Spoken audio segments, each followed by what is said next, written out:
We know there are many choices in internet radio, and the staff and host of LA Talk Live would like to thank you for choosing the internet's hottest destination for the most eclectic sound and invigorating talk. This is LA Talk Live. We are more than just talk.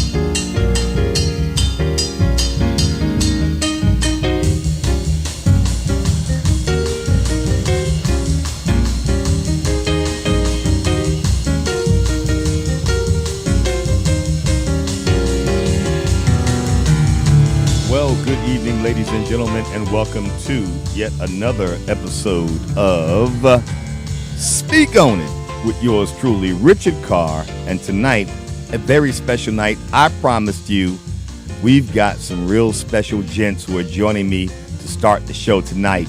Returning all the way from the motherland, we've got my good friend and the silent co-founder of LA Talk Live, Mr. Saba Saba, joins us in the studio tonight. Indeed, thank you, my brother. I'm so happy to be back. Oh, it's so good to see you, indeed. It feels like home, it's been a minute. This is home, man. This is home right here. Seeing my other brother from the motherland, too. And my two brothers got on and my mentor. The camera and live on the mic with us tonight. The one and only Shakim Williams, indeed. Thank you very much. From the Shock Factor. Thank you. They decided to join me tonight to open tonight's episode of Speak On It, heard each and every Friday, 6 p.m. Pacific Standard Time. Speak on it, say it, own it. That's what it's all about on this show tonight, as always. We keep it real. Like and I've we're about always to keep said, it real. By the tiger in the teeth. There you go, by the tiger in the teeth. And that's the voice of our good friend. And again, I've got to introduce him as the silent co-founder of LA Talk Live, Mr. Saba Saba, all the way back from Uganda. My God.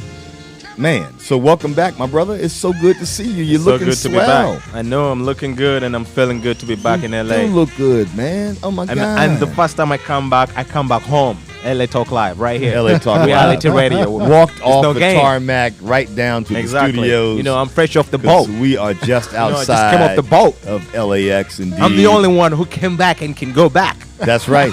Before I can take Shakim with me. I want to go.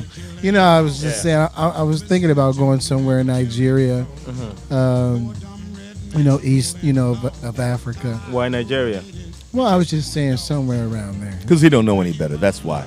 You need to go with Saba Saba. The center of Africa. To Uganda, my brother. Yeah, to the if you center know about the Africa. Bantu Lou was speaking, they all originated from the central, and they tried to migrate to go to different sections of Africa. But it all began from right there. I got to say, man, now, the brother you are seeing on the microphone with us tonight, Mr. Saba Saba himself, man, that laptop that sits before you on camera is so world traveled, you would not imagine that's true the place it's been. And the library of music that brother has in that laptop is worth more than the Beatles catalog right about now. I'm actually going to double it up again. I'm really excited to know that you really started feeling this vibe of the theme of my show, which is Speak On It. Exactly. In the background, the sounds of Les McCann and Eddie Harris trying to make it real compared to what is not. You were feeling this. I was feeling it because I've had it before. This is Afro-Latin jazz at its absolute best, man. Amazing. This is real music at its best. We keep it real here on Speak On It. We are waiting the arrival of Radio Raheem, the boxing lover's dream, and my co-host and co-producer, Mr. Stephen Burt, who will be joining us here in the studios of LA Talk Live as well. I don't want you guys to go away. We're going to play some music, man, to get the show started off with, to get the people in the mood But before we do that, I've got to ask you, Saba Saba, are you going to hang around? I'm going to hang around. I'm here for the Shakim show, and I'm here for your show. I'm Do here you for the have Shop some Factor. music that you can share with us, man, from the world? That doesn't matter. Yes, I always have some music I can share with you. No. I got to ask Shakim Williams, man, because I know his show's coming up at 8 p.m. tonight. Are you going to hang around with us for a little bit? Yeah, we're chilling. This is like a family reunion here, and It is indeed. It really it is. And let's take a moment out right now. Just before the show started, I talked about the one and only, the inimitable Nelson Mandela, who passed today to that other life, to be there to greet you and me and us as we make that transition as well. Yes. Nelson Mandela will never die. Freedom never dies. No, it always keeps going. Liberty never dies. That's very true. We've got Saba Saba straight back from the motherland. We're going to be talking to him about how he feels about this momentous occasion when our brother, when South Africa's greatest son has passed on to the netherworld to greet you on that great get-up day. This is a phenomenal day, and how apropos that would happen during the holiday seasons, man. That's right. So let us celebrate his life tonight as we explore deeper the topics that matter most to the world. This is Speak On It, the one and only. We'll be right back. Enjoy the music of Les McCann, Shakim Williams, Saba Saba, Don't Go Away, Stephen Burke joining us shortly, Radio Raheem coming in the studio. What a great night tonight on LA Talk Live. Don't go away. This is the world leader in internet broadcasts, LA Talk Live. It's more than just talk. Stay tuned.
Thank you for tuning in to LA Talk Live, reality radio, handcrafted for your listening pleasure. This is LA Talk Live, and we're more than just talk. Stay tuned.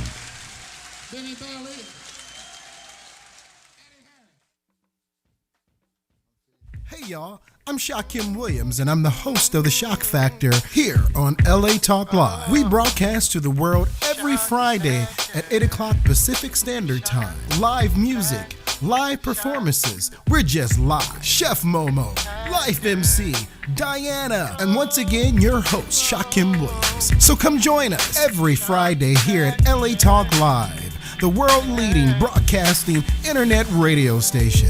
The Shock Factor. The Shock Factor. Join us on The Shock Factor. Y'all ready for this? Yeah! Hi, I'm Jerry Bell of the Daz Band in New Birth. And I'm Brahima Arsalan. Inviting you to join us every Wednesday at 2 p.m. Pacific Time for Jerry Bell's R&B Soul Classics, baby. Join us as we play some of the greatest hits of soul and R&B and listen in to interesting discussions with the legends of the music. So don't you forget, Join us on the Jerry Bell's R&B Soul Classics. You'll love it. Exclusively on latalklive.com. You can also catch us on iTunes Radio, R&B Live 365, Radio Flag, and now Stitcher Radio. Or watch us and listen directly at latalklive.com, baby. Reality radio handcrafted for your listening pleasure. This is LA Talk Live, and we are more than just talk, baby. We are music.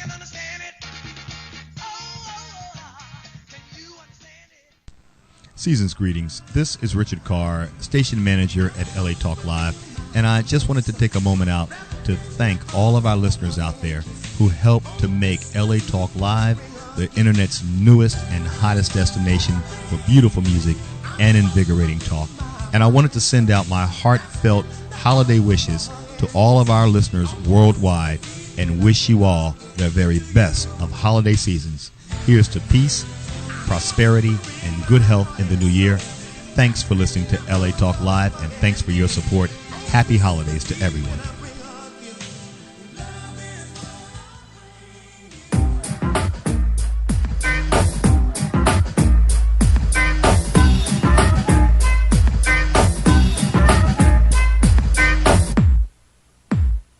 Time to get funky and radical hip as I get to the point. Rock this funky joint. Wait a sec, the teacher's got to check the intellect, but I'm accepting, then give you it, but give you what? The B, the R, the T, I often come to taste it tough, but must not be just enough to manifest. The fabric, mathematics, might be that of Asiatic. Rock the three, subtract the static, then that you're rocking to my concept. Now I got to stand for this why civilized it, hip hop rhyme from a black mind. To kicking it to you all the time, nice alarm. You like a more a peace sign. Represents my way of life and this be that of Islam. I'll take my time, think before I manifest a rhyme. Sharp and accurate to stop the music on a dime. Knowledge me acapella, wisdom G, I'm manifesting, understanding, understood, so there's no need for I keep you guessing. Follow me now, see, I'll be rocking. The second hand is ticking, still the posse don't be clocking. Controllers of the clock be ticking closer to the point. Rock that funky joint, yeah. So I had to get it right for the people out there, man. Because today's show is all about the celebration of the life of the one and only South Africa's greatest son, the one them call Nelson Mandela. We rocking that funky joint tonight here on Speak On It, heard each and every Friday, 6 p.m.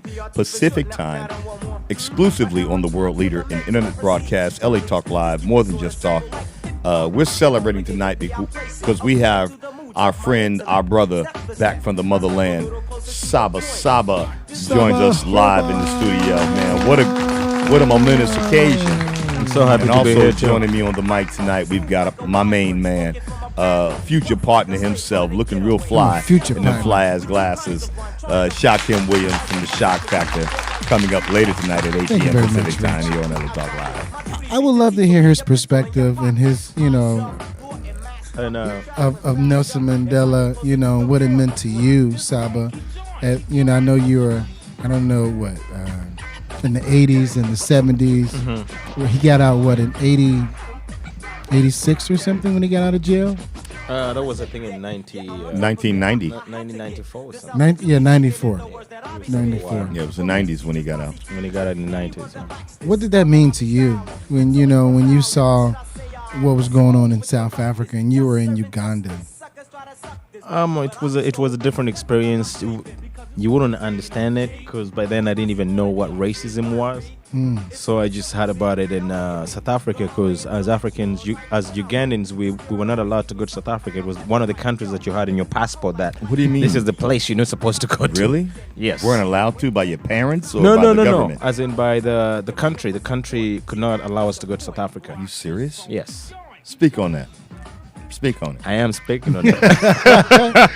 It's funny that I just remembered that right now when it passed. But this was years and years ago. But we were one of the countries we were not allowed to go to South Africa just because of apartheid and everything that was going on in the country. So I think it was just clear that you couldn't step out there because being African is a different kind of continent by that time. So Mandela being free brought a lot of difference to the whole Africa. So like everybody knows the whole story. I don't know if you want me to elaborate it. Well, what was Uganda's, because they never experienced, obviously, no, that So what was the Uganda was like when even when the apartheid was going on? Mhm. Did y'all feel like y'all needed to go help them, or did y'all what was the atmosphere? I think with the Yeah, let's go help the South Africans and help them how? Help them how? I don't know. I'm would not say- making light of your point I'll because say that's in an that interesting in that perspective. time we did not have the technology we have right now, so we were not well informed what's really going Right, on. okay. But we knew about something happening in South Africa, but you were not aware because you never got this kind of information. I'm from Kampala, but when something happens in Gulu, where Connie Rebel is, I'm gonna hear about it on the news, but I'm gonna hear it when I'm in Uganda because I'm not reading the news. Right. So okay. you'll hear it all over the world before it even breaks through in your own country. So while they're saying there's a big fight going on, people are just smiling, going to the clubs, and they're partying hard because this is a Right. different part of town. So with South Africa, it's sort of like the same kind of thing. We were not informed.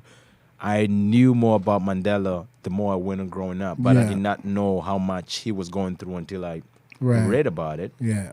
and happened to go to South Africa and knew more about his story. Wow. Yes. Wow. So I wouldn't say that I knew the perspective at that particular moment Mm-hmm. because not that I was really young in the 90s, but it's just that it was we knew him as a freedom fighter, but we did not have the whole story. Well, the fact of the matter is, you knew him in the way that I knew Martin Luther King Exactly. in his time. Exactly. And that is as a freedom fighter.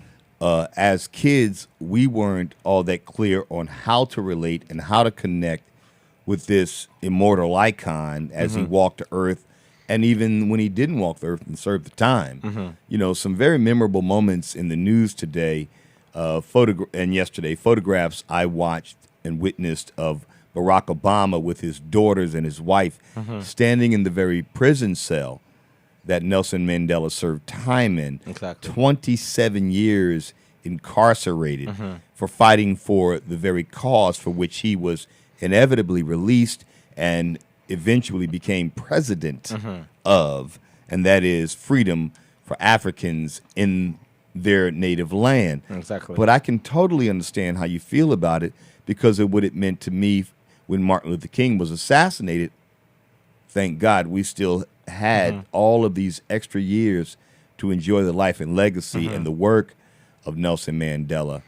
But I can dig it because this was this foreign kind of iconic image to you Yeah, because of freedom for our people. when I sing about my music, it's so funny that when I talked about freedom fighters, I never missed Nelson Mandela. I never missed Lumumba. I never missed Kwame Nkrumah. I had all these other heroes that have made Africa a difference. Thomas Sankara. I still talked about all these people because of what they did for Africa, but I found out about all this when I grew older. Yeah. Yeah. So when because I always think about the climate in Africa when apartheid was going on, and the rest of Africa. Yeah. Like, what were they thinking? Where was the politics? What was the environment? And it's just like saying, for instance, slavery here in America, and the people that fought, the people that went through what they went through, and then somebody or some force or whatever, eradicating at least the physical part, presumably. It was hurting. It was. But it's When I saw it as a grown up, I'm like watching all these pictures separating from white to black. I'm like, serious? This is really going on? Yeah. And I was old enough to even be like, I didn't know there were white people in South Africa, Like, it's that kind of thing. So You're funny. yes, I am. It's just That's that funny. pure hilarity. But serious, it's just Because, in 1980, I watched a movie that an incredible black woman named Abigail South, a sister, turned me on to. She came from a family of academians, and they were really, really into culture and celebrating our achievements globally and historically, our being black people, okay? And that said, she took me to watch a movie, a little-known movie called Breaker Morant. And the movie, interesting as it was, talked about the battle of the Boers and Afrikaners to take control of a portion of the southern tip of Africa, our motherland, for themselves. Now, from the outside, as Americans, and even perhaps as fellow Africans, less so with fellow Africans, I'll say. But from the outside, as Americans, we looked at South Africa the way we may have viewed the continent of Africa as being highly unrefined and underdeveloped. But the fact of the matter is that the southern tip of Africa and Johannesburg and many of those cities that line the shorelines of the southern tip of Africa is, in fact, pristine real estate comparable to Malibu and Miami's Gold Coast in terms of its quality of life and the value of the land. Right.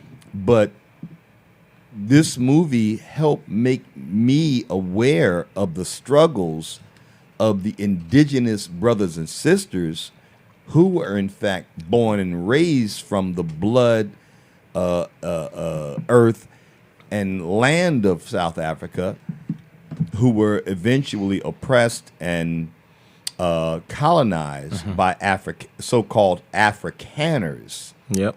Now, South Africans, indigenous South African people, are not called Afrikaners traditionally. Afrikaners relate to the white population that went in to colonize South Africa.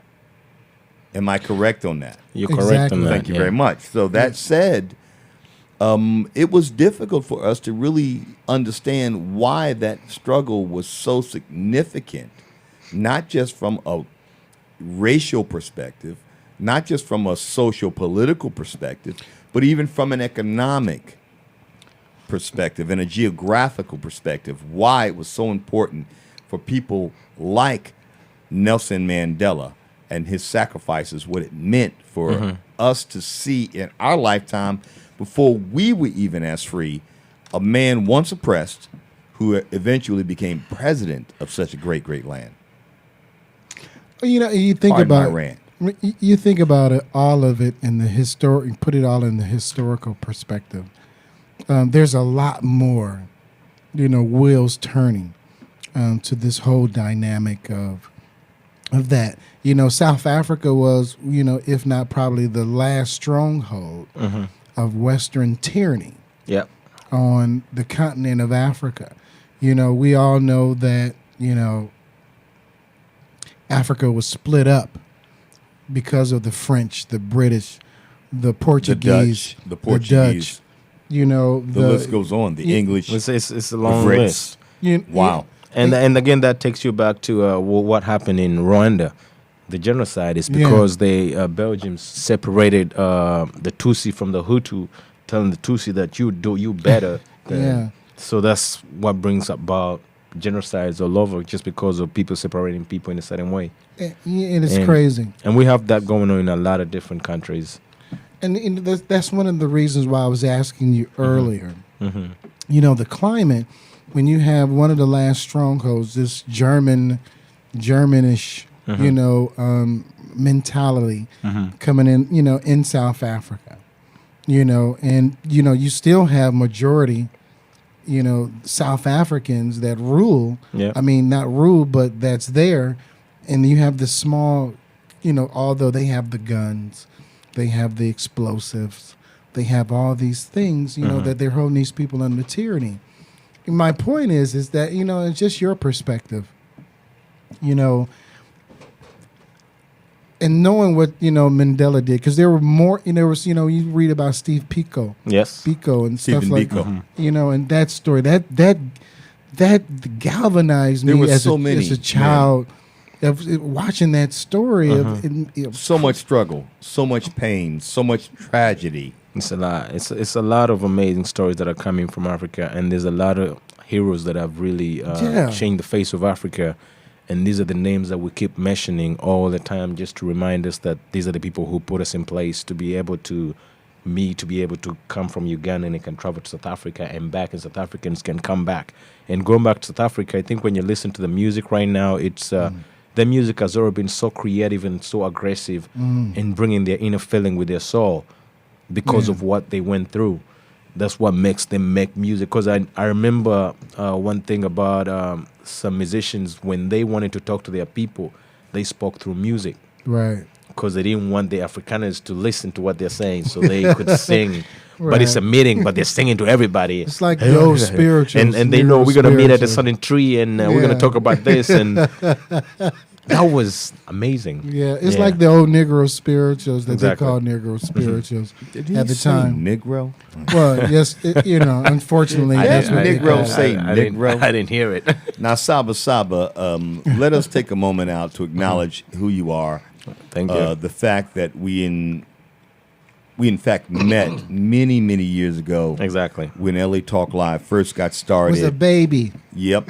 Was an infant fresh out the womb of consciousness, having come across your CD and X-Man CD, and I'm hoping and praying that the X-Man will be here tonight. He'll be Your here. CD, Yeah. Tutu Babia. Tujababia. Yes. The Hard Way. Yes, right. What a great piece of music Thank that you. was. When I discovered it, I was like, I've got to meet this brother. And then, of course, the 24th letter, Mecca, the brother himself, the X-Man, with his own CD. Some of the greatest music I had discovered. And even though it may have been a year or two dated by the time I got my hands on it, it formed some of the fundamental sounds of this radio station. Yes, I remember that too. And then later we developed the Indie Lounge, Yeah. wherein you became a part of that with X-Man and brought incredible artists and incredible issues and topics to the dialogue of music. I miss the Indie Lounge, and I miss LA Talk Live. We can make it happen again. But let's talk to our listeners just briefly, because we've only got a few minutes before the break. Okay. And I want you to play some of your music in the background as we get this last part of the dialogue going about your involvement with music. You are also featured in a monumental documentary called Diamonds in the Rough. Yeah. That examined African music, and in particular African hip-hop. And as I like to brag about it, once after having met you, those brothers aren't singing about bitches, bottles, and cars. They're singing about freedom, liberation, and equality. Exactly. So if you could give us a little bit of that and just remind our listeners out there, because they haven't seen you in so very, very long, who you are, what you represent in the music movement, what you represent for your kinsmen and fellow countrymen from Uganda, and what hip hop means to you, especially now in light of the passing of the great Nelson Mandela. Do you have that music ready for me? Yes, I'm going to play you something Let it different rock. with a little bit of consciousness to it. Yeah. This is Just tell our listeners a little bit about you, though, and what you represent in terms of music before we get to this. Okay, Go ahead. Let that rock. in the I'm background. Saba Saba, originally from Uganda, from the legendary group Bataka Underground, who started music in 1994 using Luganda music to show who we were, representing our indigenous language. And I ended up traveling the world just representing my indigenous language, spreading my culture of why I love Uganda, and brought it out here. So there's a lot I can talk about. I don't know where to start. What do we got in the background right here, real quick? In the I'm sorry. background is just a very conscious rapper who raps about anything. He's called One Love, and the group is called Fucking Boys.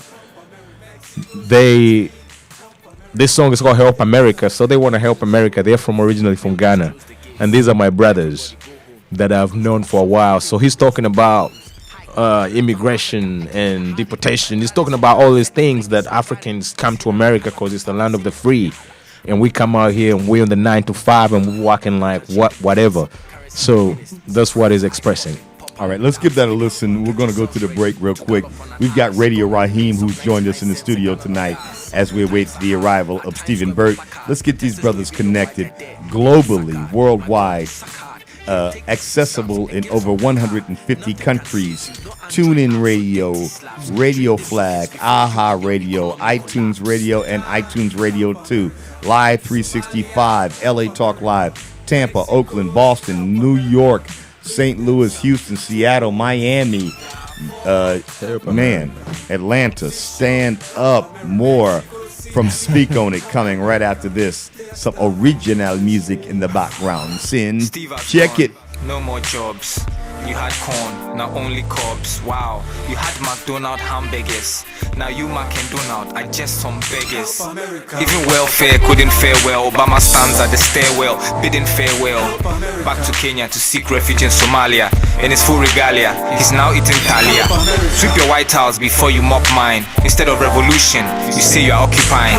Humpty Dumpty sitting on street walls, waiting to make an omelette of anyone who falls.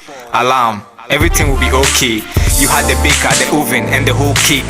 Smile was fake, now you get toothache. Lost steak, stomach sounds like an earthquake. Sudan, help America. Somalia, help America. Mexico, help America. Give them something to eat. Darfur, help America. Mogadishu, help America. Mexico City, help America. They're starving on the streets. Sudan, help America.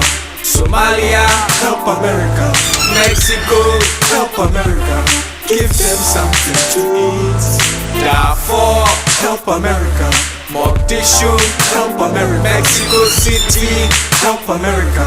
They're starving on the streets. So Daddy, please, are you gonna buy me the ticket to come back to Ghana? Daddy, please tell me something. Daddy, I can't be here. This place is nothing. You have to come. America is nothing. Daddy, do something for me. Well, for me on the farm. I'll do anything, Daddy. I'll carry the banshee on my hand. Better. Obama has done nothing for us When in it's America. Off that. I'm sorry, Daddy. Charlie, I what don't the want to see Lady Gaga. Check this out. This is Nobody.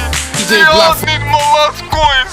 I want to come. This is a shame. America is nothing. Gonna bring you another Now, wonderful. I'm sending my money to the west. That's the west. That is the best. Give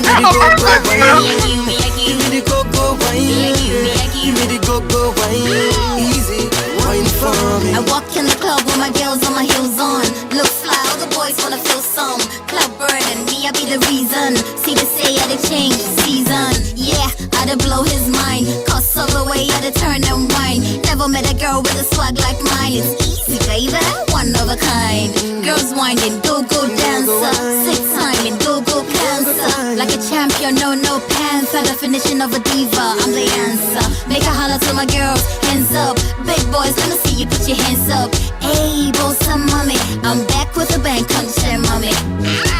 Bust a wine for the girl. Give me the Chinese wine, don't you fear? Are you got the wickedest time? Are you set the pace on the wrist, them a follow it? Give me the access time. Ready to pay and I want you wine. Easy you blow my mind, cause the way you are one make me put it for a while. So give me the go-go wine. Give me the go-go wine. Give me the go-go wine. Wine for me. Hey, give me the go-go wine. Give me the go-go wine. Give me the go-go wine. Easy wine for me. Yeah, go-go wine, aliko to waist. Change gears, speed up the pace. Me milkshake, they wanna get a taste. But them fear cannot tell it to my face. Me a cool, but me body so hot. Bad for the bone, smoking jacks. Break it down, World Trade Center. Any bad mind, take it back to the sender. Make a holler to my girls, hands up. Big boys, let me see you put your hands up. Hey, boss, some mommy. I'm back with a bang, come share, mommy. Girl, you too bad. You too bad, you too bad, you too bad, baby. We you wine and go down, girl, twist and go down. Let me know how you do it. And you too good, you too good, you too good, you too good, baby. Me not tell you like, girl, you bust like a street and go, yeah. So give me the go-go wine.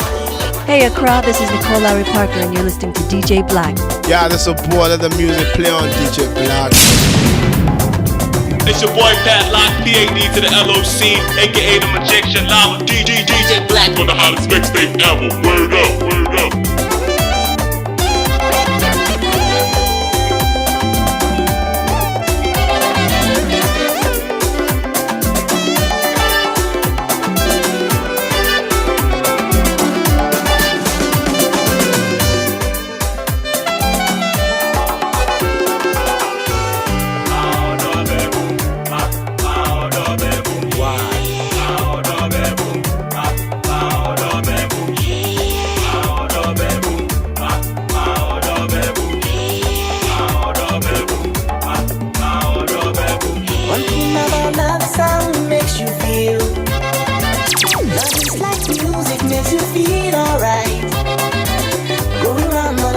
everywhere looking for love.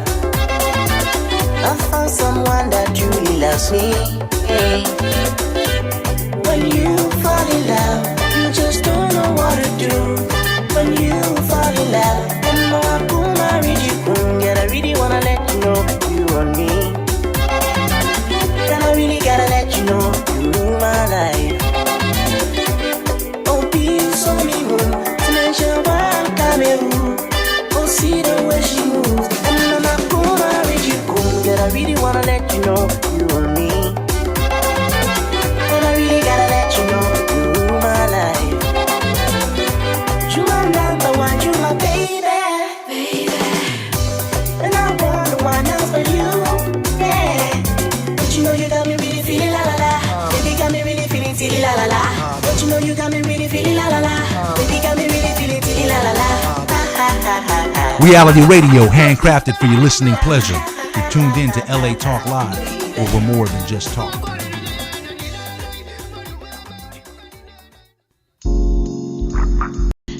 Sisters is an organization that embodies and captivates women from all walks of life. Our membership includes 44 women that are constantly growing in the areas of personal development and community involvement. Monthly, we offer free leadership classes at McCade's Restaurant. Journey aims to inform women in the areas of heart disease and HIV and AIDS. Experience the journey now by logging into www.journeymosaicinc.com. Toll free 888-906-5519. Journey with no excuses. Josh Lane and Dr. Hans Kugler of Here's to Your Health, in conjunction with A4M, the American Academy of Anti-Aging Medicine, invite you to attend the 21st Annual World Congress on Anti-Aging Medicine, December 12th through 15th at the Venetian Hotel in Las Vegas. Check it out at worldhealth.net. That's worldhealth, one word.net. And while you're there, sign up for the free longevity newsletter. Just look for the bouncing red ball. At worldhealth.net, also print out a page about the Las Vegas Congress and pass it along to your doctors. More than 3,500 healthcare professionals will convene at the Las Vegas Congress, where they will teach and demonstrate with hundreds of exhibitors about every anti-aging modality. Be sure to attend the World Congress on Anti-Aging Medicine, December 12th through 15th at the Venetian Hotel in Las Vegas. Presented by the American Academy of Anti-Aging Medicine. Visit worldhealth.net for more details. The 21st Annual Congress on Anti-Aging Medicine, proud sponsors of Here's to Your Health with Josh Lane and LA Talk Live. We are more than just talk.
Santa Claus this year, for me, is going to be Nelson Mandela, the man who freed us all and who gave black Americans the real belief that we could truly be free.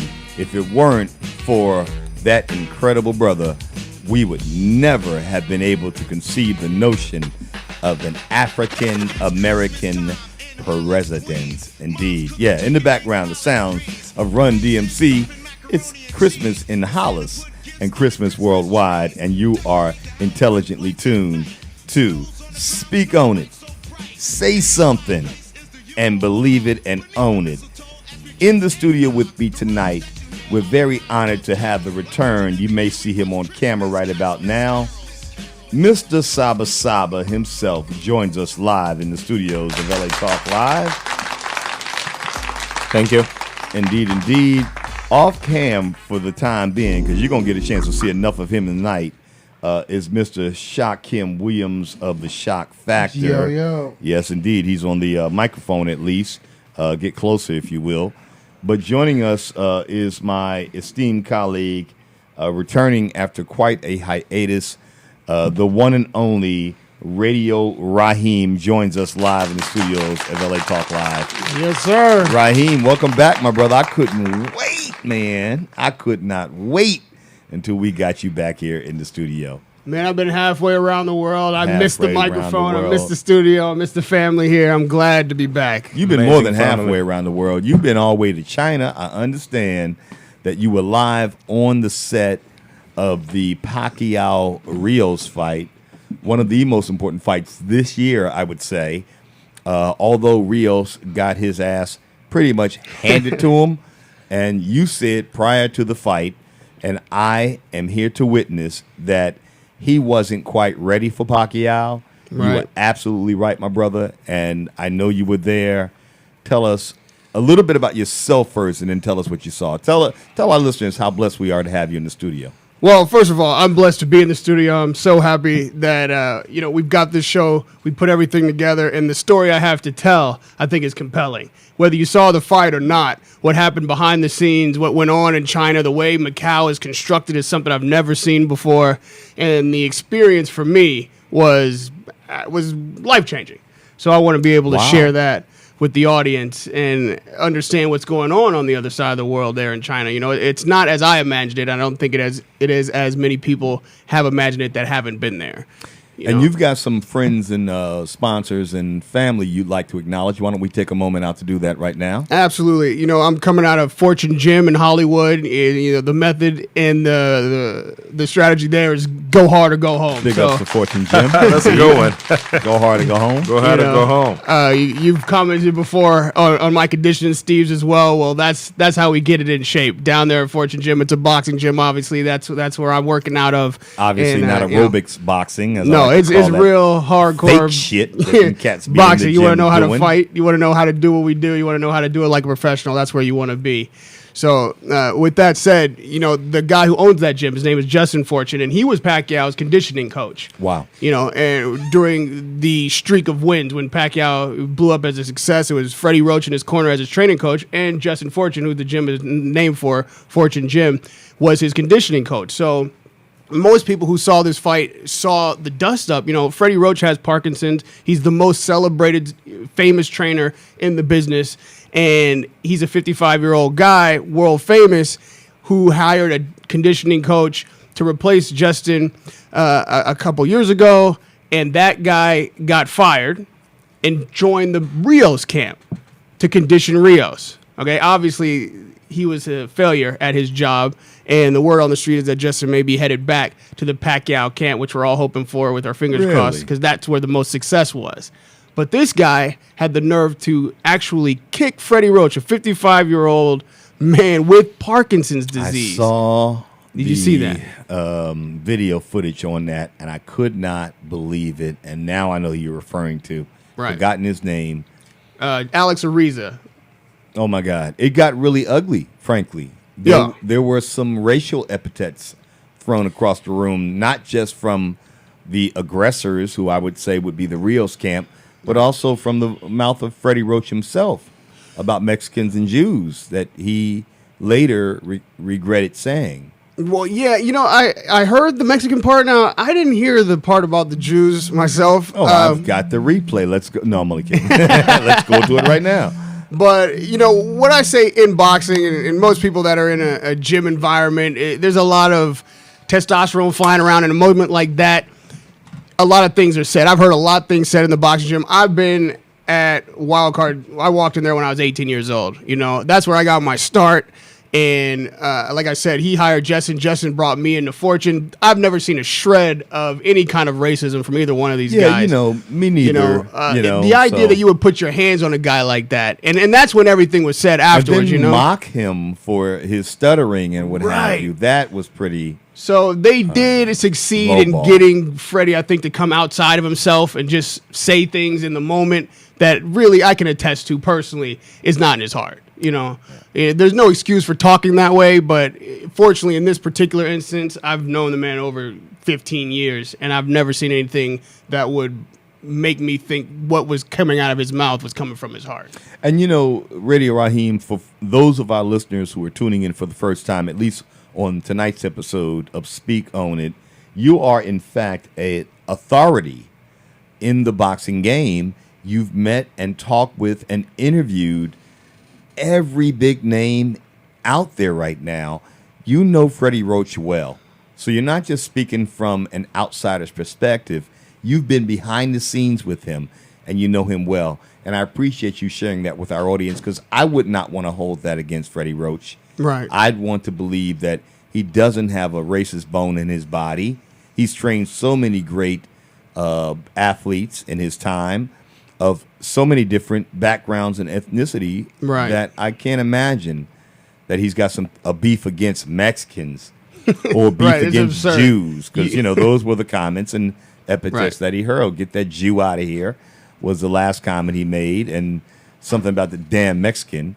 That got a little sideways, but I can dig it. Right. Just in the heat of battle, in the run up to what was obviously going to be one of the biggest fights of Rio's career, things are going to get hurled about. And unlike any other time in the history of pro sports, we have backstage access.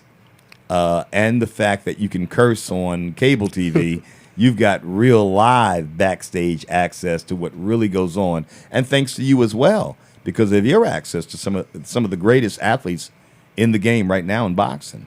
Right. The stars came out to China for this event, I ran into Dave Chappelle, of all people, out there.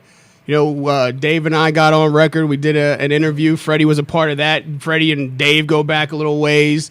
Mike Tyson came out. Going halfway across the world is a daunting task. It took me 18 hours of travel time, not including the layover and the cab ride and the ferry ride, from the Hong Kong shore to the Macau island. So what people went through to get there was quite an experience unto itself, which lets you know the kind of following that Pacquiao has. It's interesting because I know, later in this conversation, as it always does, it will go to Manny Pacquiao versus Floyd Mayweather, the fight of the century that everybody wants to see. And it's interesting when I contrast those two characters. As you said, I've interviewed both. I've been in both camps as a journalist. And the difference in the way that they approach the fans, the sport, the media it's polar opposite. One guy is wearing the black hat, I think voluntarily, feels like that's the way to get his money, that's the way to get his notoriety, and it's paid off. We certainly can't knock the paycheck. But then the other guy is so amicable, so God-fearing, if you will, so willing and generous with his time, with the media, with the fans, and seeming to be driven by just kindness. So the clash of those two types of personalities and seeing how they have affected people is what is the most interesting dynamic about that fight to me. Now, you mentioned Pacquiao and his compassion and his kindness. Some have said, and I got to apologize for our viewers out there, we've got an empty chair. We're going to fill that momentarily. Going to bring back some great music and go to the break and bring Stephen Burt, who has just arrived in the studio, on, and bring Saba back. And, of course, we've got the inimitable Shaquem Williams from the Shock Factor live in the studio with us. Right now we're one-on-one with Radio Raheem.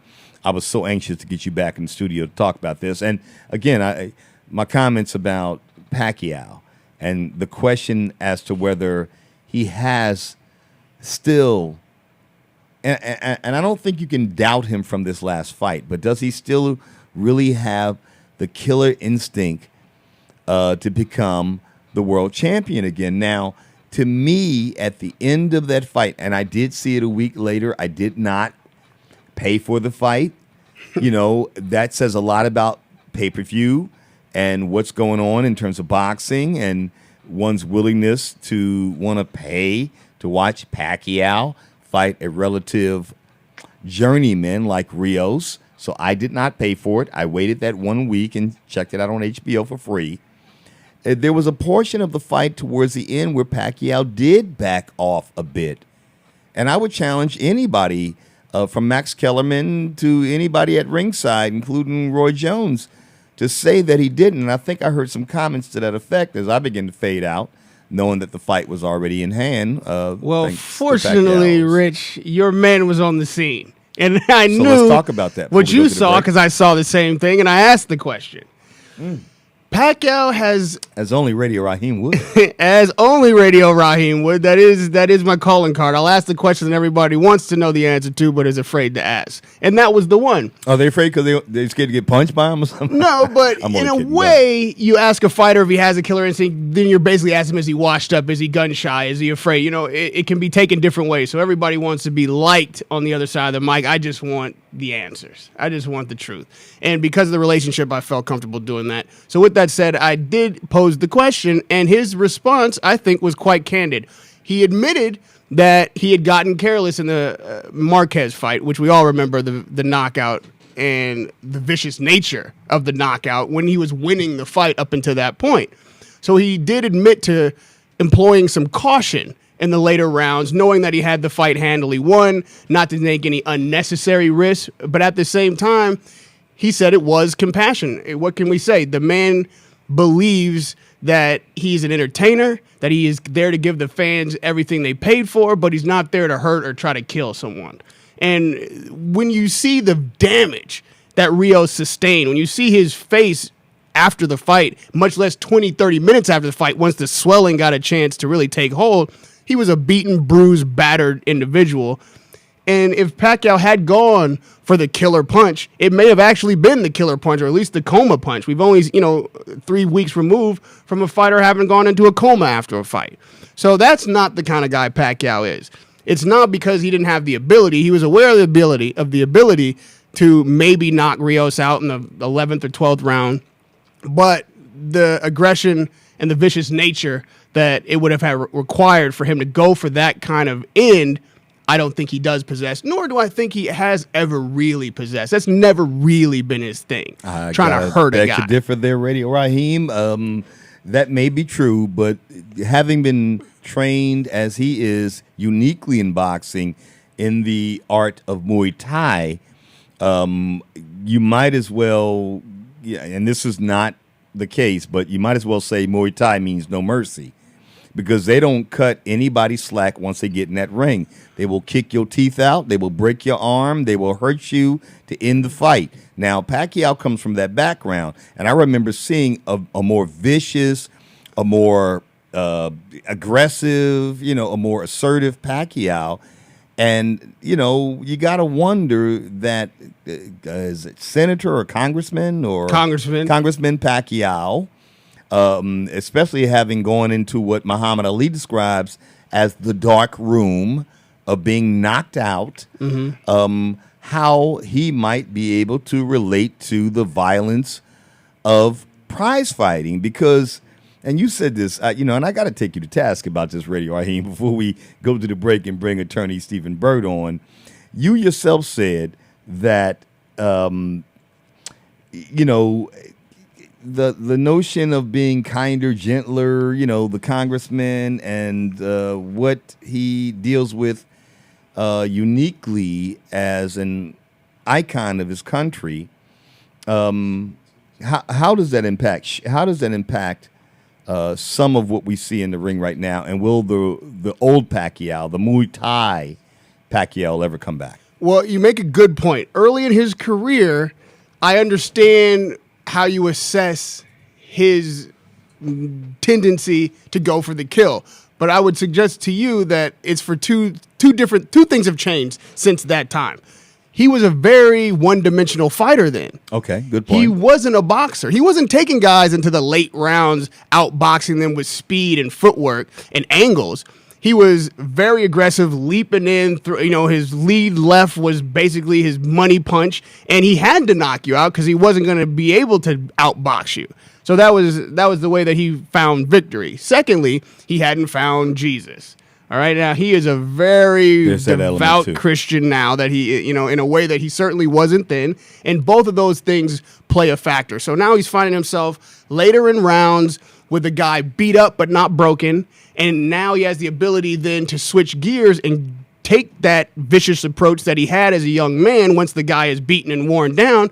But his Christianity, his belief that he's not there to harm a guy, he's there to entertain the fans and win the fight handily, is what holds him back. And as you said, though, that dark room, and he admitted this, that dark room, that knowing what it was like to be knocked out unconscious in a fight he was winning because he got careless, over-aggressive. He wanted to knock Marquez out. I think all of that plays a factor, and he didn't want to take that chance again. And against Rios, he may be a journeyman, but he is a hard-hitting Mexican, and that's a risk that you are taking if you get too aggressive and give him an opportunity. He can knock you out. He's not just hard-hitting. He likes to be hit hard. Right. He loves to be able to get punched. It was a good night for him in that regard. Yeah, he says that, getting punched and fighting in blow-for-blow battles like he had with Pacquiao is one of the best orgasms. Right, he said it to me. I'm sure his draws were pretty wet by the end of the night because he got his head slapped back and forth by Pacquiao. Now, this was the word that you used that kind of got me hung up. I got a little distracted. I do apologize. You said that that Pacquiao perceives himself as an entertainer. So that means that in the true sense of the reference, prize fighter, well, he's just in it for that prize of either the money and or the success and or the fame as an entertainer, but not in it for the absolute win. And it's a legitimate criticism. You can take him to task. I think it's fair to criticize him on that point because, that's debatable. Are you an entertainer or are you a fighter? Are you there just to win and do enough? Or are we paying to see you do everything you can do? Well, that comment alone merits a break, and I have to thank you because for you to say that that's a good comment or question coming from an authority like yourself, and I also know that you're a knockout artist on the low. So I'm very honored by you acknowledging my comments and questions. And I know you were there on scene live. We're going to talk more about that. We've got to make some room at the table because attorney Stephen Burt has joined us in the studio. Finally, we've got some beer we're going to drink. This is the one and only Speak On It, the world's most intriguing internet broadcast, exclusively here on the world leader in internet broadcasts. This is LA Talk Live. I've been talking with Radio Raheem. Again, Counselor Stephen Burt will be joining us momentarily. Of course, earlier on in the show, at the top of the hour, Shaquem Williams still in the studio with us, get his mic on, and also Saba Saba joins us all the way down to 10, 11, 12. I don't know how late you go on the Shock Factor, but he's going to hang around for the Shock Factor as well. Saba Saba live in the studio, back from the motherland, Uganda. This show is dedicated to the memory, the life, the legacy of South Africa's greatest son, Nelson Mandela. You ain't gone nowhere. We know you're right here in the studio with us. We see you, brother, because we recognize, represent, and celebrate the freedom that you inspired. This is LA Talk Live. We're more than just talk. We'll be right back after this quick commercial acknowledgement. Don't go away. On the old-fashioned Christmas days, gifts miss a fat man jolly with joy. Down your chimney with toys for little girls and boys. Pumped up, I jumped up before the sun peeked in and hoped to catch a Santa Claus creeping down my hall. Run to the window, put my eyes to the sky to see if I could see the sleigh that parlay and push the fat guy. I sigh, ain't no sign, but everything under this tree in my house is mine. My bike that and this plastic 9 to do fine till next year come. I try to see the same thing, they got us brainwashed up. And when you find it ain't no Santa, Christmas still mean a lot, cause Cause it's the time to get together and give all you got. You got food, good moods, and what's better than together with your peoples. Where wishes, give a toast by the tree. It's Merry Christmas. Let's come straight to the ghetto.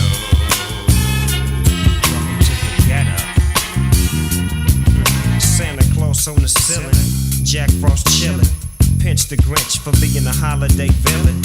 Season's greetings, all the proceeds are brought to you by the church house where we'll be eating chestnuts roasting on the open fire, singing my jingle, where is Kris Kringle? I didn't cop and I ain't even shout.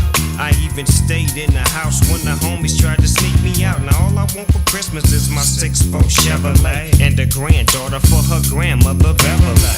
Ain't that something? Nah, ain't that nothing. How it's Christmas time and my rhyme steady bumping. Everybody happy, hair still nappy. Gonna steal a gift for my old grandpappy. Catch me giving out turkeys at the church house. Don't try to work me, just stand in line and everything gon' be fine. Holla at your folks, boys going down. Ain't no helps from no elves, just a dog pound. And we passing out gifts, blazing up splits. Christmas on the road, can you dig it? Can you dig it? Santa Claus. Reality radio, handcrafted for your listening pleasure. You're tuned in to LA Talk Live, where we're more than just talk. Girls and boys full of joy with the season cheer. Smell the sky, hella pies and cakes getting baked to be ate after everything going off your plate. Young Connection, your one-stop connection for all your graphic design and commercial printing needs. Young Connection is a full-service printing and media design company dedicated to providing the highest level of customer service and satisfaction. Young Connection provides swift response and rapid turnaround services for banners, brochures, business cards, letterheads, church bulletins, funeral programs, flyers, logo design, posters, and much, much more, all at an affordable price. Young Connection, the official printing company of LA Talk Live. Give them a call at 310-491-3336. That's 310-491-3336, or visit their website at www.youngconnection.com. That's www.youngconnection.com. Young Connection Printing and Media Services, proud sponsors of LA Talk Live, where it's more than just talk.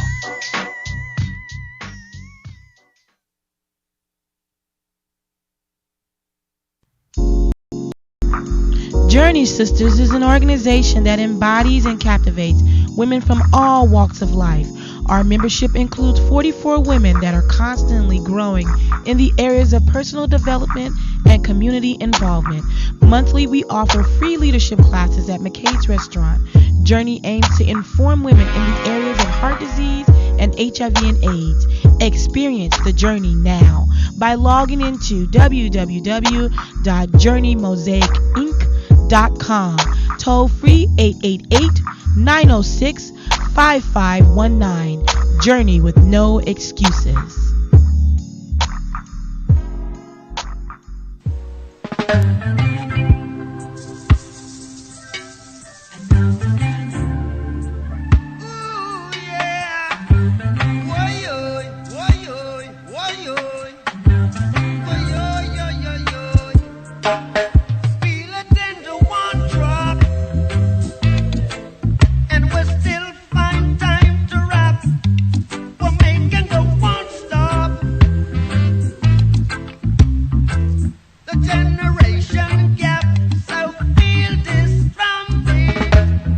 So welcome back, ladies and gentlemen, to Speak On It, the one and only show on the internet where we get to say it, claim it, own it. It's Speak On It on a most momentous day, the celebration of the life and legacy of the one and only Nelson Mandela. Indeed, what a great night it is to me, because it's very unique in that one of the greatest leaders in the history of mankind, his life and legacy is celebrated tonight, and I hope for the rest of this year and on into next year. Joining us in the studio tonight, as usual, as we get back to our regular format, we've got my best friend and my new attorney, Mr. Stephen Burt. Counselor Stephen Burt joins us here in the studios. Talk Live. Yeah, welcome back, my brother. Hey, man, it's good to be back. Man, it sure is good to see you back. And we've also got our good friend Radio Raheem, the boxing lover's dream, all the way back from China. On the other mic, gentlemen, in case you haven't met yet, that is a gentleman we consider to be one of the silent co-founders of LA Talk Live, Mr. Saba Saba. I'm going to get him on camera momentarily as we adjust with the departure of Shaquem Williams. He's getting ready for his show a little later tonight. That's the Shock Factor with Shaquem Williams. Be sure to stay tuned for that. Let's see if we can get him back in the studio. No, and he's not coming back. He's actually going into the admin office. Anyway, so welcome back to the show, ladies and gentlemen. Speak On It, heard every Friday, 6 p.m. Pacific Standard Time here on the world leader in internet broadcast, LA Talk Live, reality radio handcrafted for your listening and viewing pleasure. Heard in over 150 countries globally, 5 million listeners and viewers strong, and available on every smart app available known to mankind. If you got a smart device, okay, let me give you the rundown. Get the Radio Flag app. Get the TuneIn app. Get the Live 365 app. Get the AHA Radio app. Get the Ustream app. All of them will connect you to what we're doing either through the audio channels that we broadcast through, or with the Ustream app, you can watch and listen. But I advise, don't do it while you're driving. Drive on out to the park with your favorite friend or family member or your special someone. Pull it up on your smartphone. I can do it on my little cheap Metro PCS phone, and you will be intelligently and tastefully tuned to one of the most unique forums available to mankind in terms of freedom of speech, and that is internet broadcast. All right, so on camera, I am off now. I've got this beautiful dais of incredible brothers who've joined me here in the studio. From my right to left, we've got Radio Raheem, our sports commentator and boxing expert. We have my co-host and co-producer, attorney Stephen Burt. Official sponsors for tonight's show, BurtsLaw.com. We've got the silent co-founder of LA Talk Live, Mr. Saba Saba, joins us in the studio, all the way back from the motherland with his passport freshly inked. And also joining us on the mic tonight, the future partner of LA Talk Live, the shock factor himself, the inimitable one, Shaquem Williams. Man, he is the nearest thing to Sam Cooke that I've met in my lifetime since my mama, who very much loved Sam Cooke. Respect and love to my mama, Edna Davis. But Shaquem Williams joins us on the mic tonight as well. Thank you, Richard. Thank you very much. Just pride the show. Get closer to your mics, gents. Before the break, we've, wonderful night, man. Wonderful December. Wonderful holiday season coming straight ahead. We've got 3 more of these shows coming up this month, and then we move into next year. Counselor Stephen Burt, I mistakenly said last week that this was the last show of the year, and someone called me to the carpet on that, and I said to them, I didn't mean the last Speak On It. That was that last segment we did in respect to Tony Wayford. Right. I want to give him a rousing round of applause for producing 4 great pilots here through Speak On It. Big ups to all the guests that he brought through on that segment of our show. No, we're not done yet. We've got 3 more shows, including tonight with 4, before the end of the year, and we're going to have some fun with it. We're in open forum tonight to welcome you back to our programming. We've got Radio Raheem again, Stephen Burt, Saba Saba, Shaquem Williams. I got off track. Before the break, we were talking about the fight, Pacquiao-Rios, right? Right. Is Pacquiao the same fighter? But tonight's show is not all about boxing. We're going to be talking more with Radio Raheem later on in the show. But I wanted to swing now to Counselor Steve Burt, Burt's Law, official sponsor for tonight's show, to talk about a topic that's very passionate and near and dear to him right now, and how apropos when you consider that, tonight's theme and format for the show is in recognition of the life of a man who spent 27 years incarcerated. You talk about the great ones. I understand you have some comments you'd like to make about the system itself here in America. I like that segue. Counselor. I like that segue because I thought about that myself, in light of talking about Mandela, who is, of course, an incredible fighter and champion for freedom and equality and rights over there in South Africa, but not only there, around the world. It's interesting that his passing happened at a time in America where I think Black America has taken a step back. I think that we've kind of lost some of that spirit that he had. I just found out today or over the past couple days and just doing some research on his life that under P.W. Botha, who was the president that preceded de Klerk, who actually was the president in office when he was released, under Botha, he was offered an opportunity to get out if he would denounce, fighting against apartheid. And he was like, oh, well, forget that. Keep me in jail then. He wasn't thinking for himself.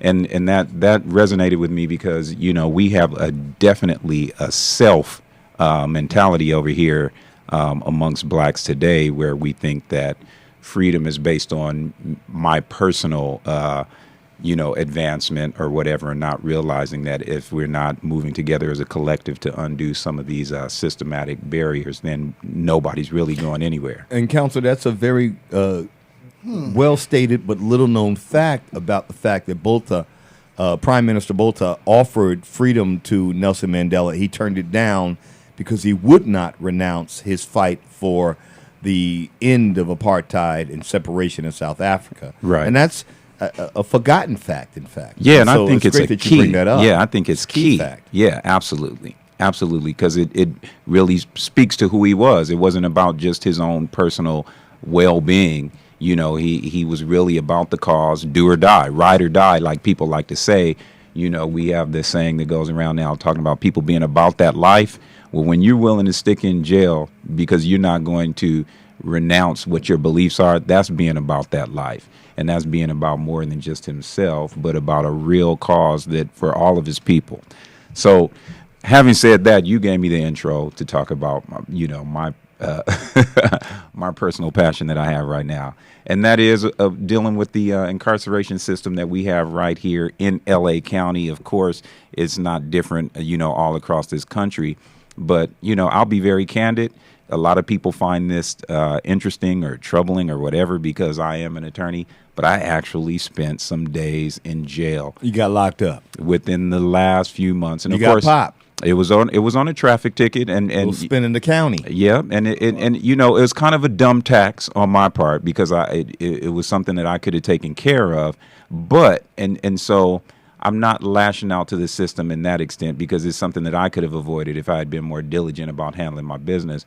But at the same time, I never thought it would happen to me because it's absurd that people lose liberty over a traffic violation. And my particular violation that they got me on was driving on a suspended license.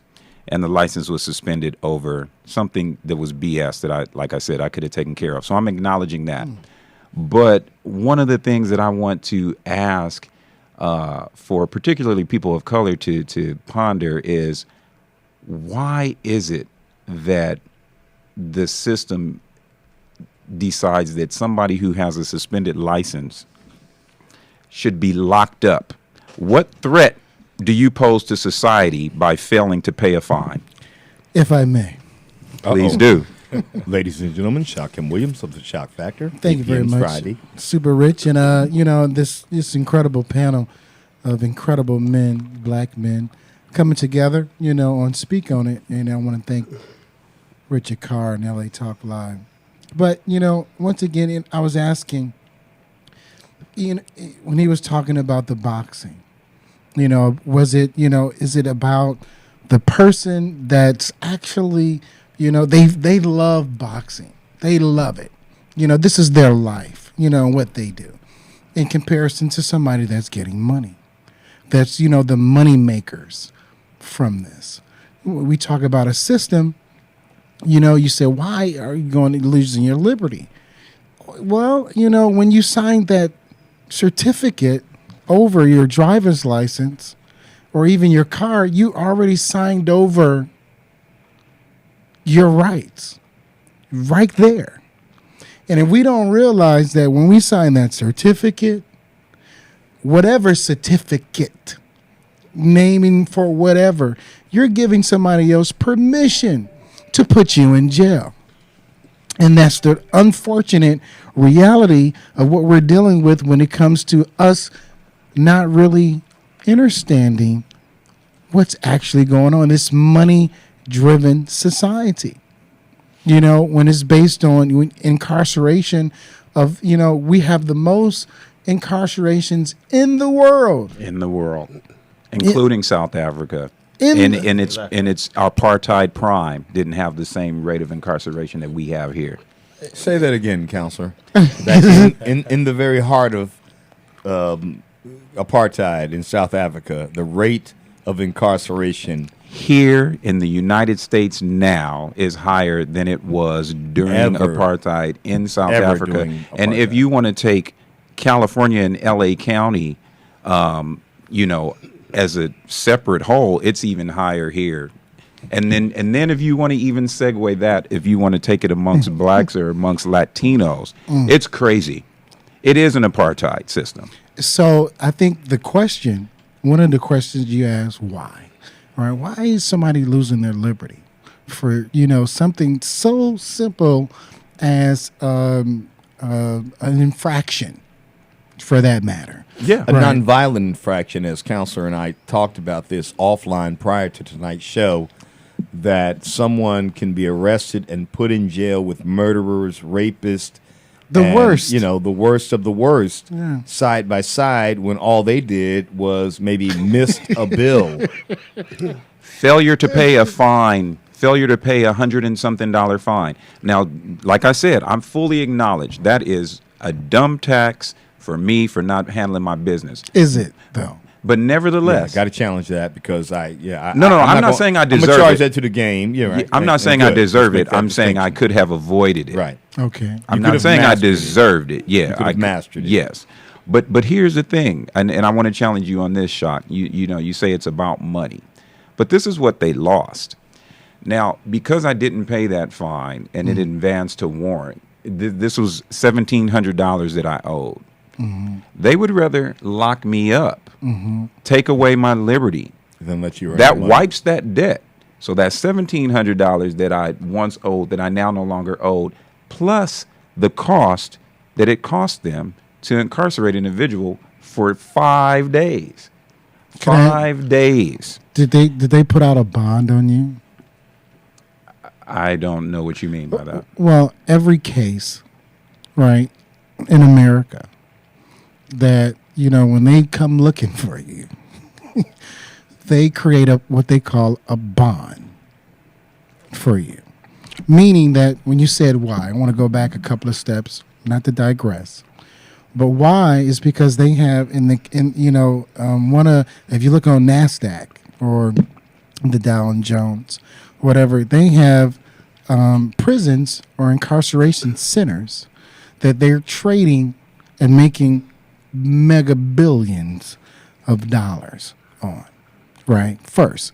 And then secondly, that are traded on Wall Street. Let's give that some clarity. Right. Meaning that these are public corporations that are traded on Wall Street, and the trade is all about the concept of making sure that you've got an endless supply of incarcerated people feeding through the system for that publicly traded company to be presumed or perceived as profitable. Right. And this is why they're on Wall Street being traded like a regular public company. It's all about locking people's asses up. Or assets. And Okay. But now that's true. But just for clarity's sake, now let's correct get me in if I'm there. wrong. At Counselor. Radio Raheem, ladies and gentlemen. You're talking about with the privately owned prisons. Well, that What too, the counselor was county. Yes. Which Well, is I wanted clearly to- owned by the county. That doesn't mean they don't make money off. I wanted Right, to they touch make money that. from the federal government, so they make more money by you being in there That's what I than the wanted to $1,700 point out, because right. for having Damn your little $1,700. I wanted to touch that when I talk about the bond. The bond, because that bond is traded too. So once they incarcerate you, and then you go through that system, they create a bond for you, and then that bond is publicly traded on those same companies. So they're getting it again and again and again. It doesn't matter because you're in a system that's representing them to say that, look, if it's about power, it's not necessarily about money. It's about control and power. So if I can have control and power in the representation of money, then you're going to always be in this box, categorized as cattle, sheep, or whatever, and just say what it is, and that's just what it is. I've got to bring to bear to this conversation the voice of a gentleman who we're very honored to have back in the studio tonight. Love to call him Silent co-founder, one of our returning champions, Mr. Saba Saba, who's also not a native of America. He is, in fact, a native of our motherland as black men and black women, Africa, from Uganda, and he just got back.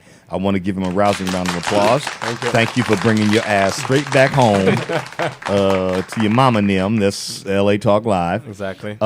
You're hearing some of this dialogue about freedom. Yeah. And the challenge of freedom in America, whereas you come from Africa, Yeah. Uganda in particular. You know, we all know the story of Idi Amin, or think we know the story of Idi Amin. You think you know the story, oppression yes. and, you know, all that kind of stuff. How do you translate some of this dialogue that you're hearing from us? On my perspective, I've never witnessed I know the stories, I hear about them, but it's a different perspective when you're from Africa. So if I was... Have you never encountered racism in this country? Is that what you're saying? I see that all the time, but You it doesn't see affect Have me you at all. Have you encountered it? I have, yes. Have you ever been called a nigger? No. Okay. Think it's about it's that. a little gents. bit different. Even if they call me one, I wouldn't... You wouldn't know what it was, I wouldn't right? know. I wouldn't take it so offensive. And you know, me and 'cause, Saba talked about that earlier yeah. today. I just want to sidetrack. I'm sorry, Shakim talked about that earlier today about the word nigga, where Yes, it comes from. exactly. And I said this, like, you know, the first slave to whom the word nigga was applied, if it wasn't at the tip of a whip, like, whoosh, nigga, you didn't know what the hell that cracker was saying. So the word nigga wasn't so oppressive, but please, counselor, please hold your thought. I want to get back to Saba Saba and how he views our oppression and what we view as oppression. So nigga doesn't mean the same thing to you. No, it doesn't mean the same thing to me. If you were 'cause called nigga, it didn't matter to you. It would matter a little bit, but it wouldn't affect me as much as it would affect you. Because where I come from, Don't I just affect learned me at about all. racism when Nigga. I came to the U.S. This is how I knew about racism. But I didn't know it existed. I knew the N-word, but I only know it as a trend because I'm a hip-hop lover. So I used to be like, maybe that's what it is. No, this is true story. You really had to sort out the real impact and the meaning of the word nigga. How powerful. Now, counselor. I know you want to take it to a different level, but Counselor, I see you. Yeah, I would love to hear anybody's opinion. Well, yeah. let's get on that. Here's my take on that. The word itself, as you know, the word is nothing. It could take on many forms. It could be a term of endearment, even. So it doesn't. To me, it is not the word. It's like if someone says it to you, it's what their intent is behind the word. Exactly. So you know, it depends on what level you hold your manhood. Like wear it on your sleeve. So, you know, there's some people that just don't like being disrespected and they're going to go off. So the word means nothing, but you know when certain people say it and then the way that they use it, the tone and everything, and also their skin color implies that it's a certain level of disrespect. Exactly. Yes. So it's like you're not responding to the word, but you're responding to the inherent disrespect that person is aiming at you when they say it. Exactly. For me, that is. And to add a little bit on that, I would say we don't have racism, but we have a certain way I can term it. So when they brought in the Indians from Britain to come and build the railways, they happened to own property in Uganda. So it's like what the Boers did in South Africa. So they took over most of the factories and everything. So they used to call us boy. Hey boy, come here. So it would be another time. So if they called you boy, you would feel so disrespectful. So they could build houses that we have right now. When you have the main house, you have the boys' quarter. The boys' quarter was for the boys, and the boys are we, the Ugandans living in the country. And the reason why I bring it back to Idi Amin, the reason why he had to expel all the Indians and all the British out of Uganda is because they could not intermarriage, and at the same time, they owned 80% of the economy. So we were working as Indians owned everything. They were the managers, they were the presidents, and we were just workers in our own country. So when he chased all of them out of the country, that we called the economical welfare. That's what you're gonna went through, because nobody could work in the factories because we didn't have any managers. So the country went from up here to down here because we didn't have any managers or anybody running factories. So when he chased all the Indians, everything went down. We ran out of sugar. We ran out of everything that comes from factories because they were all closed because they ran everything. What's fascinating when you examine the global concept of racism, and how it applies typically. And gents, we're going to go a little bit over tonight, so don't worry about the clock right now. We're going to get this out. You saw my eyes. Huh? Yeah, of course. I see everything. I see all. As that concept fleshes out through our discussion, and the reason I'm so happy to have Saba here, because I think he can give a true global perspective from an African point of view as to how these very same references we take so dearly and near to heart in America, in the broader scope of things, tend to dilute a bit in their impact. I could be wrong. I'm just postulating on that notion. But again, it's good to have Saba here. Now, I want to swing the mic to Radio Raheem, who just returned from China, watching the Pacquiao-Rios fight. You made a comment early on about how fascinated you were with and how different Macau is from anything you had experienced, and we know you're well-traveled because you follow the boxing beat very closely. And you said it changed your life. I heard you when you said that. I know y'all think I talk a lot and don't hear, but I do. And I heard you say that, and I wanted to bring us back to that and ask you, in what ways? And let's talk about that. And here's why. It changed my life, not only because when you experience a different culture and you ingratiate yourself to the local people and are allowed yourself to absorb what they have to offer and reciprocate in what you bring from where you're from, that changes your life by definition. But this trip changed my life professionally as well. I was there with a small nucleus of reporters who were willing to take that trip for that fight that you mentioned you didn't have that much interest in, and honestly there wasn't a great deal of interest in across the sport. So I wasn't confused about the fact that not buy it. You're dealing with two fighters both coming off losses. One of them, knocked out, possibly on the tail end of his career. The other one not so well known, coming off of a loss. So it wasn't a mega fight in the sense that we had two undefeated guys clashing at the top of their game.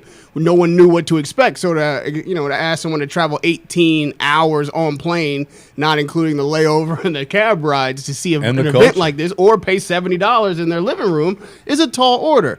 So for a media outlet, that's a lot of money to expend as well. I was able to convince my outlet that it was worth it. So I went, and I was with this nucleus of people. Let's give them a plug.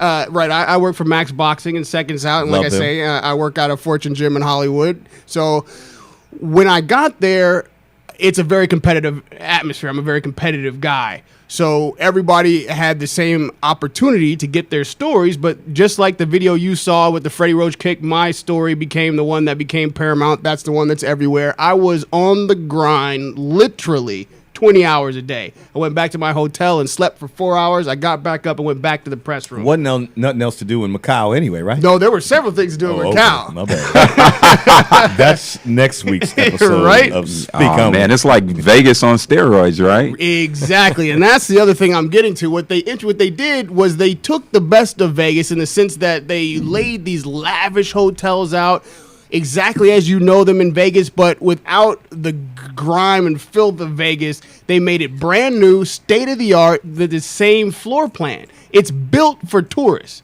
Okay, so when you get there, if you've been to the Venetian in Vegas and you know where the restroom is, you know where your favorite bar is, you know where the elevators to your room is, it's in the exact same place in China. The exact same floor plan they've laid out, but they've decorated it with obviously an Asian fusion. It looks like China. There's dragons and tigers and all this kind of thing, and everything is brand new. But really, it's just regular you old can get nasty around. ass macaque. Yeah, you can And get we around. know they're good at replication. Yeah, that's what they did. They replicated and then upgraded. But this sport, and I think the world via internet and the global way in which we're talking to people right now, that's the new thing. And that's what the Chinese are on the forefront of. They know that this is becoming a global world finally. People can travel, see each other, interact. Everyone there speaks English. It's not the second language, it's the other language. So that's what I think Americans have to wake up to. We've been so isolated to think that this country is the only place that you ever need to experience and understand. But there's a world out there of people who are connecting globally, and they are not isolated unto their own culture, and they don't consider it an insult. They weren't upset that Americans were there. They understood that we were bringing commerce. They were going to come back to Los Angeles and get on the radio and talk about them. So, all of this racism, like you're talking about, like he came and wouldn't be offended by the word nigga. Like, I'm not saying that the history is not there and it's not valid, but there is a point in which we have to get past that and look beyond our borders and our own story and start to connect to these other continents and people, because they're out there connected with each other and we're the ones being left out. And what's fascinating about his comment, speaking as a Ugandan, feeling put upon racially by Indians from the country India. For our uninitiated audience out there, we didn't mean war paint wearing, Indians, the indigenous people of America. We're talking about people from a whole nother place and culture integrating into Ugandan culture, into African culture, and then later becoming the oppressors. Now, as much as we may go out in our day-to-day world as African Americans and see Indians from the country of India owning businesses and maybe 7-Elevens, and they may not treat you with the highest respect when you buying your malt liquor, but these aren't what American Africans, as I like to call ourselves, American Africans, because we're Africans in America, American Africans, are used to seeing and putting the finger at in the way of racism. So to me, and one of the things I've often said about racism is the idiocy of it is no one shows what they look like. You feel me? I really would rather look like Steve or you. Tall, good looking, young, in shape. Instead, I got stuck in this 5'7", 5'8" body. Damn it.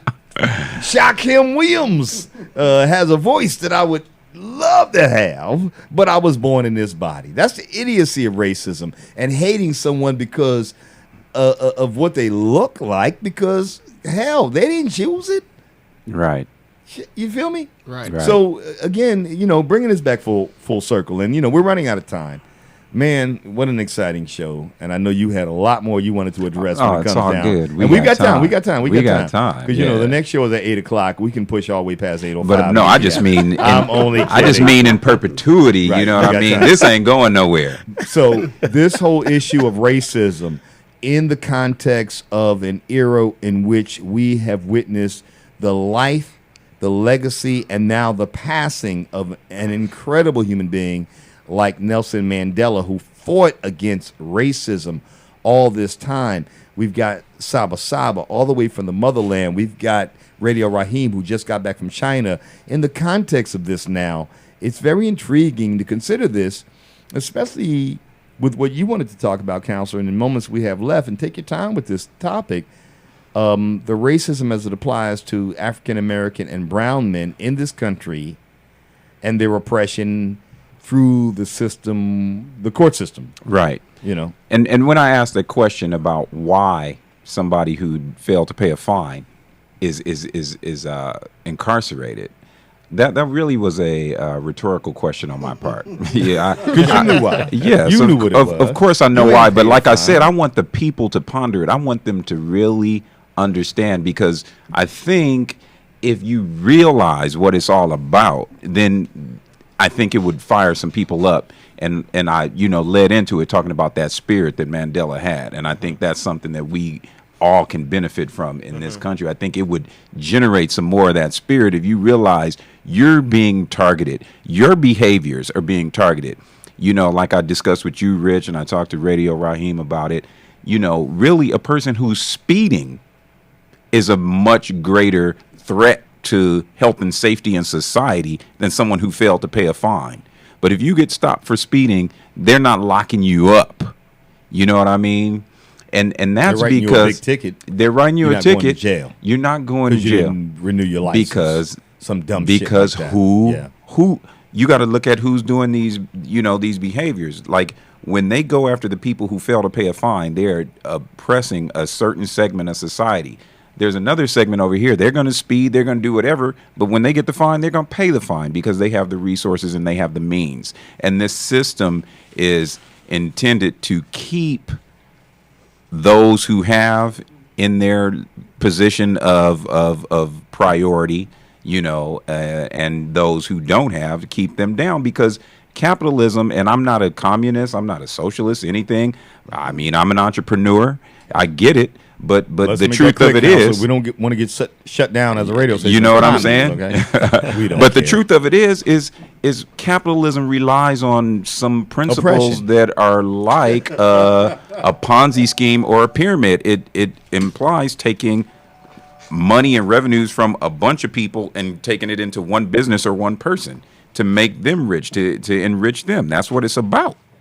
That's what it's about. So somebody's got to be at the bottom. Everybody can't be an entrepreneur. Somebody has to work. Somebody has to be the consumer. And so if they can keep a certain class of people in that box, then that's what it's about. I mean, if you watch The Matrix, I mean, they take it all the way to the next level where they got people like, we don't even need you to live and breathe. We'll give you an alternate, like a virtual reality that you can live. Meanwhile, we're harnessing your body to feed what we need, because really, basically, what you are is just a source of feeding our lifestyles, and that's really what it's about. I see you got Shaquem Williams chomping at the bit. I just want you to hold that thought. Please bear with me. Please. A lawyer in jail. What's that like? Well, first thing I didn't want anybody to know that. I did not want you didn't anybody. want people all up in your ear like, I didn't want hey, look people. here, man, I got locked up with some bullshit home. Yeah. And look here, man, can you tell me what to do? Absolutely. First and foremost. Absolutely. A lawyer in jail. Let's talk about that. Yeah. Well, it I had some thoughts about coming forth and talking about this because it's a stigma. You know what I mean? It doesn't affect my license. It doesn't affect my ability to practice. It's nothing. It's a and hell, my brother, we all like did you a little said. stint in the Like county. you said, it's an. Wait, Raheem, you ain't never been locked up? No, man. You ain't never met Martin Luther King? This brother told me the story, like the full story, which he's going to have to get to over a series of shows. Yeah, it's not going to happen tonight, I can tell you right now. I'm never getting. I went and paid my tickets online that night. So when I heard this story, I ain't ready. I ain't ready. Paid his tickets, apologized to all his ex-girlfriends, called up all the people he said mean things to. Man, listen. Dude. Pulled all his evil interviews off YouTube, all that stuff. I read Michelle Alexander's book, The New Jim Crow. I know about mass incarceration. I know they target us. I know everything that's going on. But until you experience it firsthand, you do not know. It is the new slave trade. No doubt about it. And everything about it that they do once you're in there is geared to impress that upon you and normalize that paradigm of you being a subject to the society. 12 days a slave. Yeah, absolutely. 12 minutes a slave. Yep. No, that's 12 funny. seconds a slave. That's funny because when I got out, that's exactly what I said. 5 days a slave. 5 days a slave. 5 days a slave. Don't matter. Bro. 5 days a That's slave. interesting because, it's a unique experience for us. Now, white boys might go to jail on some regular basis because they drink and drive. That's what it is. It's okay. I can dig it. And maybe for them, it's just part of the fun of it, perhaps, and oh, look at me. But for a black man to get trapped in the system and then suffer the indignities that many of us encounter for such minor infractions, that's what makes it the indignity. Like, yo, wait a minute, I'm a dignified man. I stand tall and true, pay my taxes, brush my teeth, and wash my ass every day. And you gonna break me down to like this slave level and just dignify me in this environment because no one's watching you? Right. And let me say this. Let's take you to the streets and because my eyes have been so open and my ears have been perked up since this happened. Now, LAPD just this week announced a policy change where they're no longer going to ticket kids in school because of this exact same thing we're talking about. Because what happens is they end up giving these kids a jaywalking ticket that my nephew got for crossing over the train tracks when the light, on it, counselor. you know, and what happens, they have to acknowledge, and I give it to, and it was largely a lot of the Latino groups that really went out and protest because they're like, they're not having this.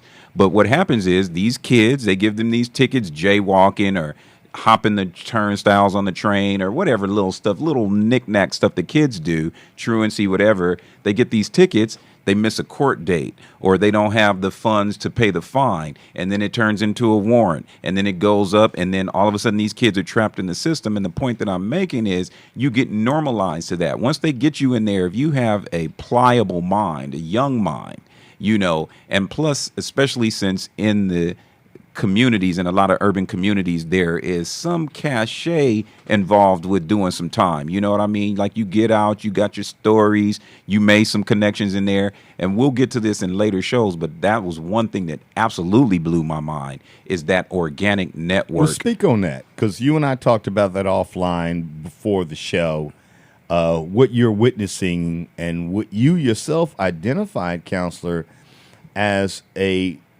whole new world of social networking. Yes. Through the prison system. Let's and speak on that. And organic social networking. These That's dudes, scary. yeah, this is not no internet. This is between tats, time served here and there, different sets. You know, it's funny, like, you know how in the United Nations or whatever, these sovereign countries have decided to carve up the globe in the way that they've decided and draw these boundaries, or in districts, you know, you get a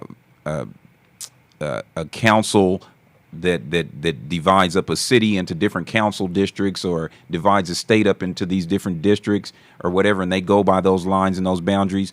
These gang members have LA County drawn up into districts, and if they know where you're from, immediately they know where you're from, and they know somebody that's from your hood. So when you go in there and they see a tat and they see you're from here, they immediately are like able to communicate with each other, because they're like, oh, you're from such and such. I know so and so. I did some time with him up at this prison at Wayside over here, or in YA when we were kids, we were over here, or whatever. And through those connections and that form of those degrees of separation, those guys are able to know each other all the way from as far south as like Long Beach and Paramount and all of that, all the way up to like Palmdale, and all the way east out into the Inland Empire. I sat there and watched these guys connect. You know what I mean? Connect. And it's crazy. It's crazy. And this is not, you know, using Facebook or anything like that. This is an organic network of cats that know each other. And it's interracial. I'm talking about white boys that bang up in Palmdale. What was interesting is I was in there with two white boys. They were putting cats up on the EBT hustle game and how to get an EBT card and use it and go to Target and buy coffee, buy a bunch of coffee and come back and return it. And even to the game they have where you buy the coffee on sale and come back and return it when it's off sale and double up your EBT. And did you retain any of that, counselor? Because yes, I'm telling it. I'm telling it to you right now. Let me get my coffee hustle on. I gather is what that means. And it's funny because we're always stigmatized as being the welfare queens and kings and all that. And these are two white boys. They were in there talking about how they are coming up on the pure EBT hustle, dude. It was just crazy. It was crazy. I heard so many stories. It was amazing. Some of these guys that were in there impressed me with their, innate intelligence. Even though they may not have been that educated, you could tell they were innately intelligent and articulate in their own way. And then some things that they were so extremely naive about, I couldn't even believe it. I wanted to speak up, but I was like, let me just sit in my corner and shut up while the getting is good, But definitely a unique experience. And when you see what's happening to our kids that don't have like a strong mind and don't have a guidance to know any better, they don't stand a chance once this happens. Once you get caught up in that system, it's a wrap. Gentlemen, that's a wrap for tonight. We're going to have to close this show out. We've got the Shock Factor coming up straight ahead at 8 p.m. tonight. I got to tell you, man, it sure feels damn good to have both you and Radio Raheem back in the studio. Big ups to my good friends and some of the co-founders of what this effort is all about in independent broadcast, and that is Shakim Williams. And wow, we've got Saba Saba. We got him back, y'all, all the way from the motherland, Uganda. Thank you. We just didn't have enough time. Things got a little started a little bit late with my regular co-host tonight with Reddy Raheem and attorney Stephen Burt, but we had Shakim and Saba Saba fill in for you guys to help me hold it down. Thank you for that. And I want to thank them as well, man. Absolutely. And it's been a pleasure meeting him. I really want to hear more about him. Yeah. And what an incredible place, man, to meet up. And that's why I really wanted you to have you hang around, Saba, to meet the incredible Stephen Burt and Radio Raheem himself, man. Hey, guys, I got to ask y'all too, because, we're coming back next week, and they may not be here. So first of all, you got to get here on time so we can really get it in, because I know we got a lot more to talk about, Counselor. An attorney in jail. Man, that's a topic. That's a book in and of itself. If I can inspire you, I got people who can help you write that. That ain't nothing but a thing for you to write about what that experience was about, to help educate and elucidate folks out there who may find themselves similar to you in this circumstances. That is, damn, just because I ain't pay $180 fine, an $1,800 fine, was it $18,000? You can lock me up, I understand, but damn, for $1,800, $180, you gonna throw me in the county? Man, I don't think for any amount they should be able to do that. It's like debtor's prison, man. What is this? This is the medieval times? Exactly. So the question is, can we revisit this topic a little bit later on? Man, I'm not as time done. goes by. Yeah, I'm not done. This is my little pet passion for a while. All right, cool. Yeah, that story has to be told. You from beginning to end, from the step out of the car, please, sir. Your paperwork has come through. You can go home, Mr. Burke. Yeah. Yeah. Right. What an experience. Radio Raheem, all the way back from China, Macau.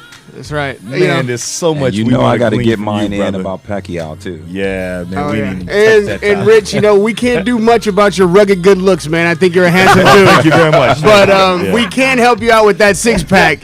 You can come down to Fortune Gym, 7475 Sunset, and we will take care of you. You know how me and Steve get it down. One less we'll pack put one more 6-pack in the pack too. You should put me in the pack. Seriously, I need to get my African on. Yeah, I need to come down there and knock somebody the fuck out anyway. So cats fronting on me here, Radio Raheem. I need to get my. We got you. We got you. You got me. You help me out with that. For sure. All right, cool. Give it a plug again one more time. Fortune Gym, 7475 Sunset Boulevard. You can get in there, get your 6-pack on, get your boxing on. That's the spot. That's where I work out. And hey, I'm 67 years old and I'm looking like this. Look at that boy there. Man. Look at him, y'all. All right, that's our show for tonight, ladies and gentlemen. Counselor, any final words? No, we will be back. We'll have more talking about this, epidemic plague in our communities, and we'll continue to contribute to the incredible Nelson Mandela. Indeed, our show tonight dedicated to his life. Thank you very much. Madiba is what he's known by. South Africa's favorite son. Saba Saba. Closing words. Don't go nowhere, Shakim. I'm so happy to be back to LA Talk Live. It feels good. Happy to have you being back home. And there's a lot more to come, and I can't wait to hear more from everybody. It feels good. And some final words from the inimitable one himself, Mr. Shaquem Williams, who's coming up next at 8 p.m.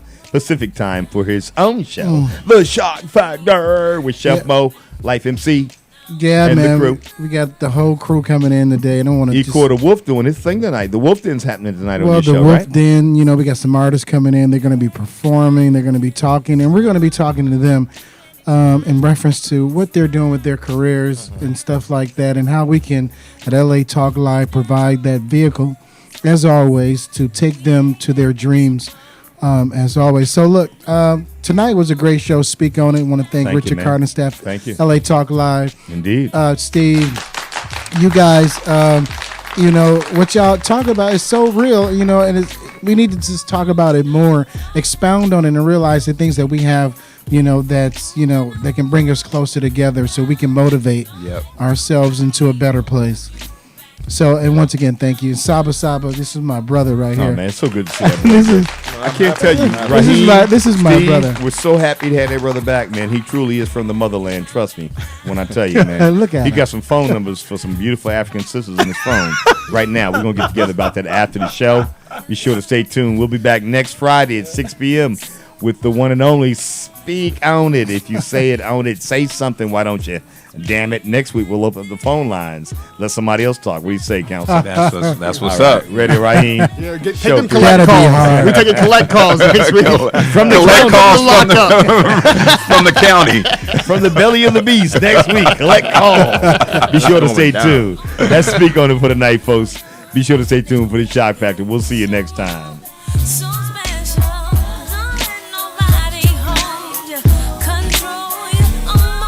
And big ups to the family of Nelson Mandela. Long live South Africa's favorite son. Don't go away. We'll be right back.